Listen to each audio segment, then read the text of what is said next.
wabarakatuh. Assalamualaikum warahmatullahi wabarakatuh.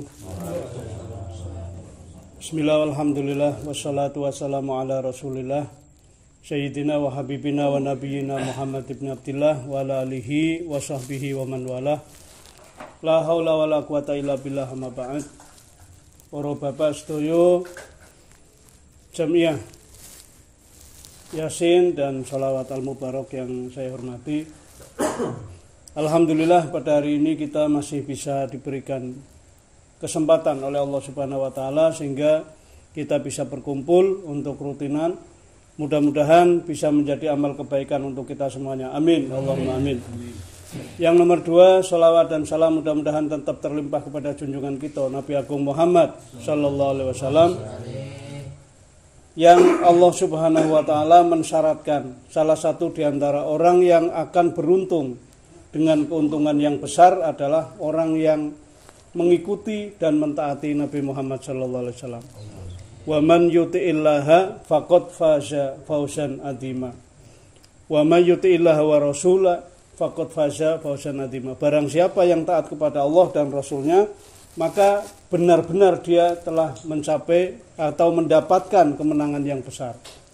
Nah, salah satu di antara ini usaha kita adalah mengingat kembali.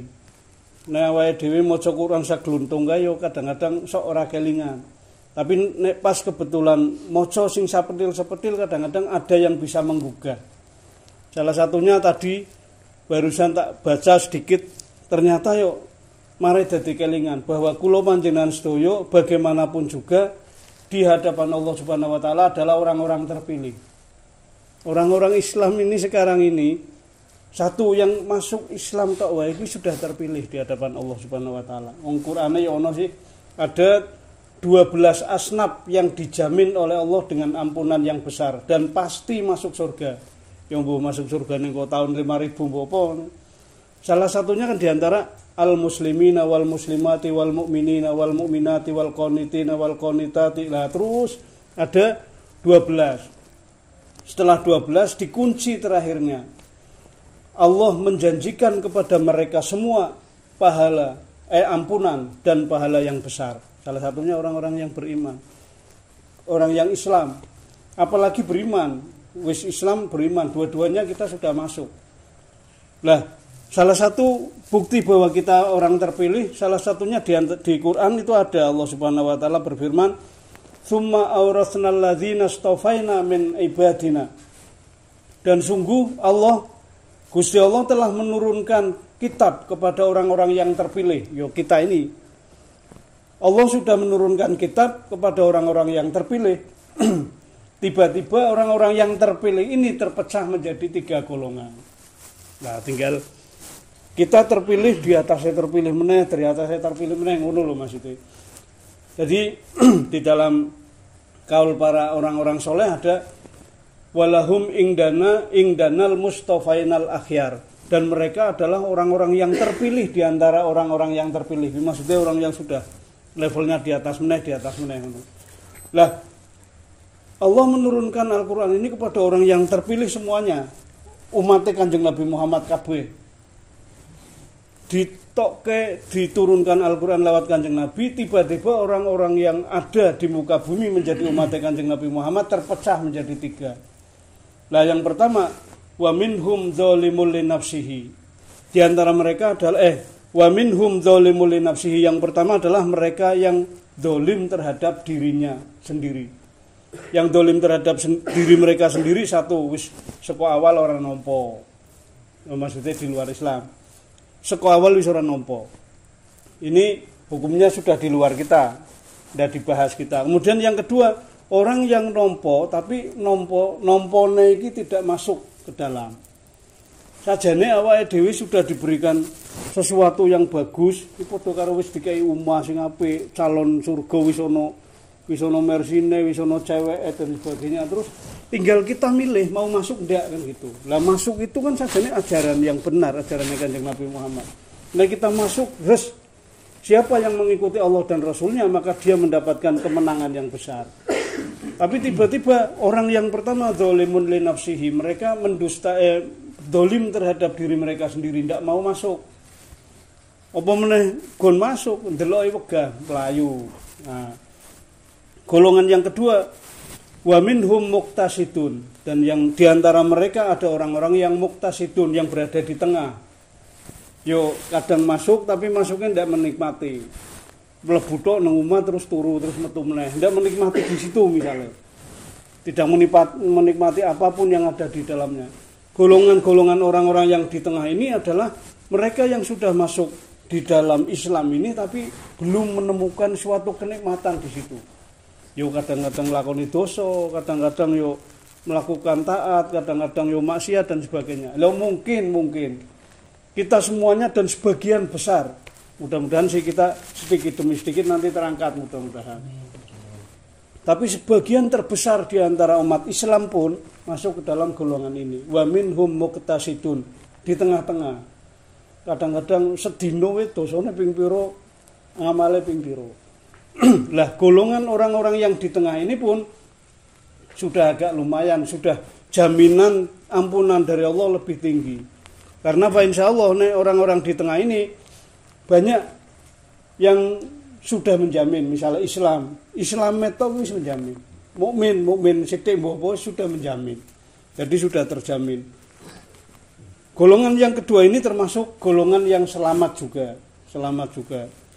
Lah yang ketiga wa minhum sabiqum bil khairati biiznillah. Wa minhum sabiqun bil khairat, yang ketiga ini adalah orang-orang yang menerima dan mereka berlomba-lomba dalam melakukan kebaikan di dalamnya. Mereka menerima ajaran ini kemudian semaksimal mungkin sesuai tenaga mereka masing-masing. Kecepatan kan beda-beda. Kecepatane kuda piro, kecepatane Xenia piro, kecepatane Pajero kan beda-beda. Tapi mereka dengan kekuatan mereka sambikum bil khairat, berlomba sak kuat semampu kita untuk melakukan amal kebajikannya lebih tinggi. Nah itu. Tetapi orang yang seperti ini kita harus tahu persis, orang yang sudah bisa seperti ini adalah rahmat Allah Subhanahu wa taala. Betul-betul rahmat. Wa minhum sabiqum bil khairat biidznillah, dengan izin Gusti Allah. Orang yang ketiga ini sudah masuk dan keinginannya besar sekali untuk melakukan kebaikan yang banyak. Termasuk salah satu kebaikan yang banyak meskipun awake dhewe tidak begitu bertenaga adalah ngumpul ke jamaah bareng-bareng, ayo ngejak ayo. Itu luar biasa itu. Awake dhewe melakukan kumpul ngene iki tapi pahalane akeh. Kula panjenengan siji-siji niki. Jalmone wonge siji-siji tapi pahalane dikalikan karena jamaah. Lah, sabiqum bil khairat yang paling bagus di antaranya ya seperti ini. Berarti berjuang termasuk salah satunya juga memperpanjang ajaran Kanjeng Nabi Muhammad sallallahu alaihi wasallam. Karena ajaran Rasulullah kan Gusti Allah Pak nekake dina kiamat nek orang-orang dari mulutnya sudah mulai sedikit dan bahkan tidak ada yang keluar kata Allah. Nek semakin banyak insya Allah makin adoh. Nah semakin banyak orang yang masih mengucapkan kata-kata Allah, insya Allah tambah adoh. Nah, salah satu di antara jaminan Rasulullah adalah siapa yang menyebarkan ajaran Rasulullah di saat ajaran itu sudah mulai banyak ditinggalkan manusia, maka dia derajatnya sama dengan mujahid, orang yang berjihad di awal-awal Islam. Makanya minimal ayo monggo piye carane menghidupkan majelis yang di dalamnya isinya membaca ayat-ayat Allah Subhanahu wa taala. Sesudah ini ya mudah-mudahan nanti ditarik di musola juga selapanan hingga bisa hidup. Di selapanan ibu-ibu barang bijak, tapi aja suwi-suwi ini ibu-ibu nek suwi-suwi mesake. Ayo bareng-bareng lah mudah-mudahan bisa menjadikan daya cahaya yang tinggi di sisi Allah Subhanahu wa taala, terutama di antara di sekitar perumahan Permata Indah ataupun Cepiring pada umumnya. Dan mudah-mudahan yang sedikit ini bisa memberikan manfaat untuk kita semuanya. Syukur-syukur kita bisa mempraktekkan. Karena kita yakin seyakin-yakinnya nek dhewe ora masuk, insya Allah golongan 1 wis lewat ya. Paling ora 2 dan 3, syukur-syukur 3. Nek kita masih di 2, monggo yang banyak membaca istighfar setiap hari ini. Setiap hari. Jangan lupa minimal Rasulullah sendiri itu minimal dalam satu hari beristighfar minta ampun kepada Allah 100 kali satu hari. Wallahi, kata Rasulullah di dalam hadis Bukhari Muslim. Bukhari mengatakan 170, Muslim mengatakan 100 kali setiap hari Rasulullah. Wallahi inni la astaghfirullah ta'ala wa atubu ilaihi fil yaumi mi'ata marrah. Sungguh demi Allah Rasulullah gitu. Demi Allah, aku dalam setiap hari minta ampun kepada Allah, bertobat 100 kali. Bukhari mengatakan 70 kali. Makanya kita sempatkan untuk setiap hari, karena kita di golongan kedua, sehingga bisa dihilangkan oleh Allah Subhanahu wa taala. Masa di dalam ayat lain Allah Subhanahu wa taala dawuh masalah wa may ya'mal su'an, dan barang siapa yang beramal jelek, au yadlim nafsahu, atau mendolimi awake dhewe, atau melakukan suatu dosa, tsumma yastaghfirillah, kemudian dia memohon ampun atau membaca istighfar, maka kita akan mendapati Allah Subhanahu wa taala Ghafurur Rahima, Maha Pengampun dan Maha Belas Kasih. Nah, setiap hari nek awake dhewe melakukan dosa yo timbangi niki karo selawat.